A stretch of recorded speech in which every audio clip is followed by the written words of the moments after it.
porque no solo de pan vive el hombre, sino de toda palabra que sale de la boca de Dios. Esta fue una declaración de Jesús, la que creemos de todo corazón. Por eso nos encontramos todos los días para ser reavivados por la palabra del Señor. Hoy nos dedicamos a uno de los capítulos más lindos de los Evangelios, capítulo 26 de San Mateo. Pero antes pedimos la bendición de Dios. Señor, te pedimos que nos bendigas al meditar en las escenas presentes en este capítulo. Te lo pedimos y te lo agradecemos en el nombre de Jesús. Amén. Dije que el capítulo 26 de San Mateo es uno de los más lindos, aunque en realidad es uno de los más tristes, pero por eso se transforma en lindo, porque nos presenta los pasos de Jesús hacia la crucifixión, su sufrimiento, su sacrificio, su entrega de amor inigualable. Es un capítulo extenso, con distintas escenas y cuadros. Son 76 versículos, así que yo voy a resumir los conceptos de este capítulo. Yo le pido que usted encuentre tiempo, ahora mismo, un poquito más tarde, en algún momento de este día, y usted lea y medite detenidamente en todo este capítulo.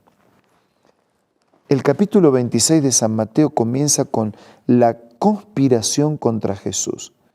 Después de exponer todas estas cosas, Jesús le dijo a sus discípulos: como ustedes ya saben, faltan 2 días para la Pascua y el Hijo del Hombre será entregado para que lo crucifiquen.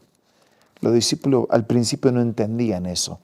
Ellos no querían a un Jesús crucificado, querían a un Jesús hecho rey ya en la tierra, ya en aquel entonces. Desde el versículo 6 en adelante nos encontramos con otro cuadro.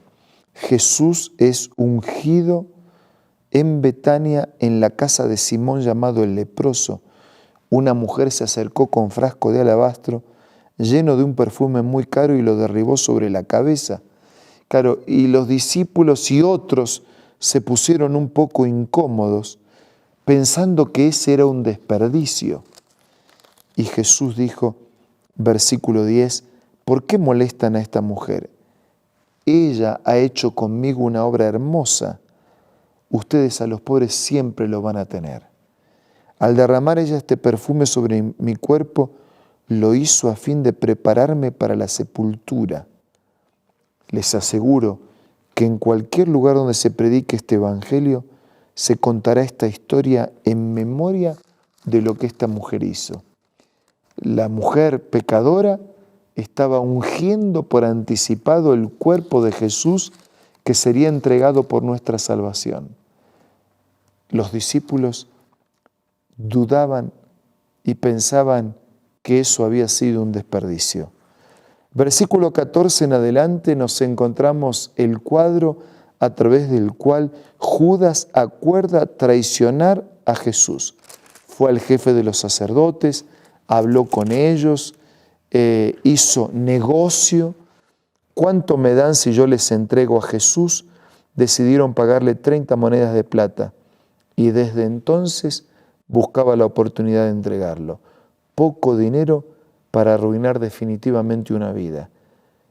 Aún eso estaba profetizado que habría de ocurrir y se cumplió conforme a la profecía lo indicaba. Desde el versículo 17 en adelante encontramos otra escena, la cena del Señor. Era el primer día de la fiesta. Los discípulos preguntaron, ¿dónde quieres que hagamos los preparativos para comer la Pascua? Entonces él le dijo que fueran a la ciudad, a la casa de cierto hombre. El maestro dijo, mi tiempo está cerca, voy a celebrar la Pascua en tu casa con mis discípulos. Y Jesús celebró la Pascua íntima con los discípulos. Cuando estaban juntos, una declaración estaba partiendo el corazón de Jesús. Y él dijo, les aseguro que uno de ustedes me va a traicionar. Los discípulos se entristecieron, se miraron unos a otros y comenzaron a preguntar, ¿acaso seré yo, Señor? El que mete la mano conmigo en el plato es el que me ha de traicionar. A la verdad, el Hijo del Hombre se irá, tal como está escrito de él, pero ay de aquel que lo traiciona. Más le valdría no haber nacido.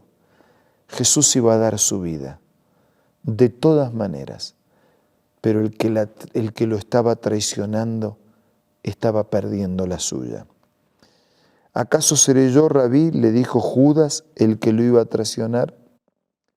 Tú lo has dicho, contestó Jesús. Y la cena continuó. Ni siquiera en esas circunstancias Jesús lo rechazó. Aún lo mantuvo en el grupo. Tomen, coman, este es mi cuerpo. Beban de ello todos. Instituyó la cena del Señor. Ese pan sin levadura que iba a representar el cuerpo de Cristo sin pecado. Y esa copa de vino, de jugo de uva, sin fermento, que iba a representar la sangre de Jesús inocente y santa, que sería derramada para redimirnos de nuestros pecados. Dice versículo 30, que después de cantar los salmos salieron al monte de los olivos. Otra escena triste. Jesús dice en el versículo 31, esta misma noche les dijo, todos ustedes me abandonarán porque está escrito, heriré al pastor y se dispersarán las ovejas del rebaño. Pero después que resucite iré delante de ustedes. Ya había puesto en evidencia la traición de Judas, ahora está diciendo que todos lo iban a abandonar.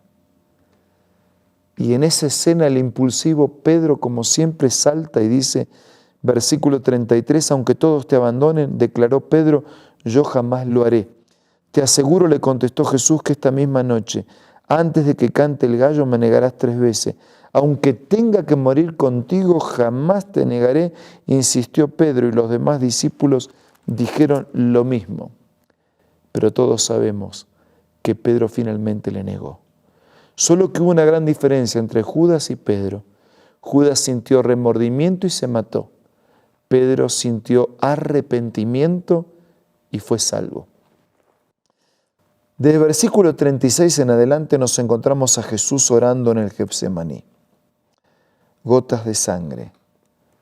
Cuánto dolor, cuánta angustia. Estaba diciendo si era posible librarse de esa copa, pero estaba dispuesto a seguir adelante y hacer la voluntad de Dios. Mientras tanto, los discípulos dormían. Ni siquiera habían podido velar con él en oración un momento. Versículo 47 aparece el arresto de Jesús. Lo llevan. Un Pedro que extiende su espada para proteger a Jesús y termina cortando la oreja de un soldado. Y un Jesús que termina haciendo un milagro para sanar la herida del soldado. Versículo 52, guarda tu espada, porque los que a hierro matan, a hierro mueren. Jesús no necesitaba ni de Pedro ni de la espada. Tenía miles y miles de ángeles y aún sin ángeles, él solo podría arreglarse. Él no estaba muriendo, no estaba comenzando a dar su vida definitivamente por nosotros, por accidente o como mártir. Lo hacía voluntariamente. Versículo 57, Jesús ante el consejo.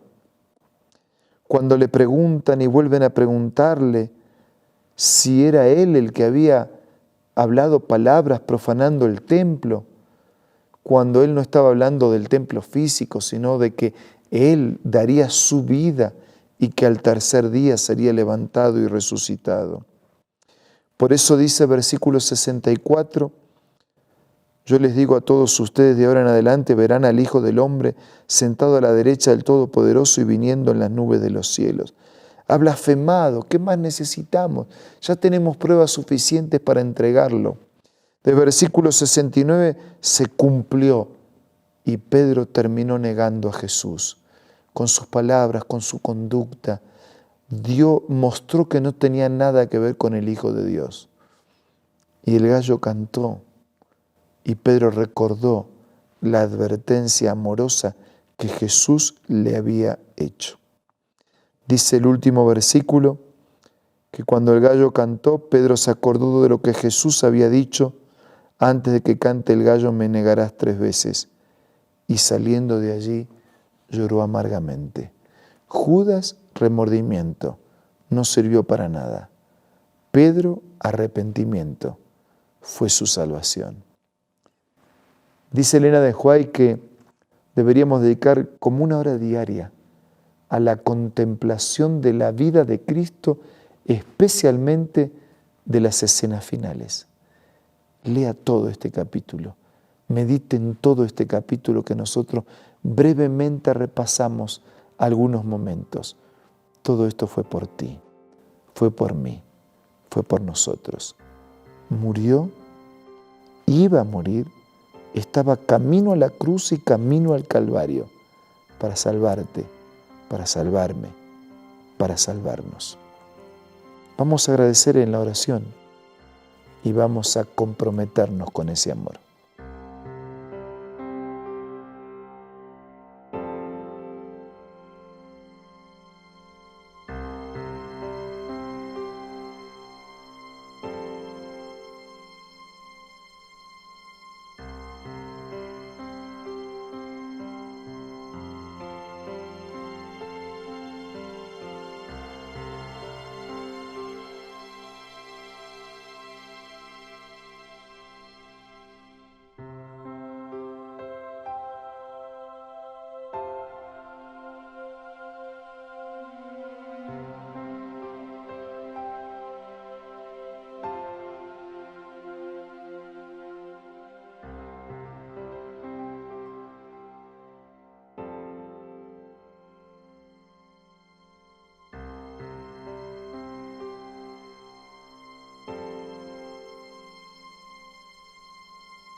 Padre nuestro, gracias por haber enviado a Jesús.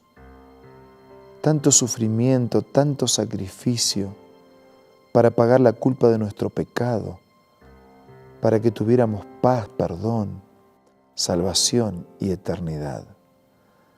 Gracias, Señor, por tanto amor. Ayúdanos a amarte también. Que tengamos la actitud de Pedro, que aún habiendo errado, se arrepintió y fue transformado. Que podamos aceptar la salvación y que el sacrificio sea válido para todos nosotros. Te pido y te agradezco todo en el nombre de Jesús. Amén. Muchas gracias por su compañía. Que este Jesús maravilloso esté contigo todo el día. Nos reencontramos mañana para seguir siendo reavivados por la palabra del Señor.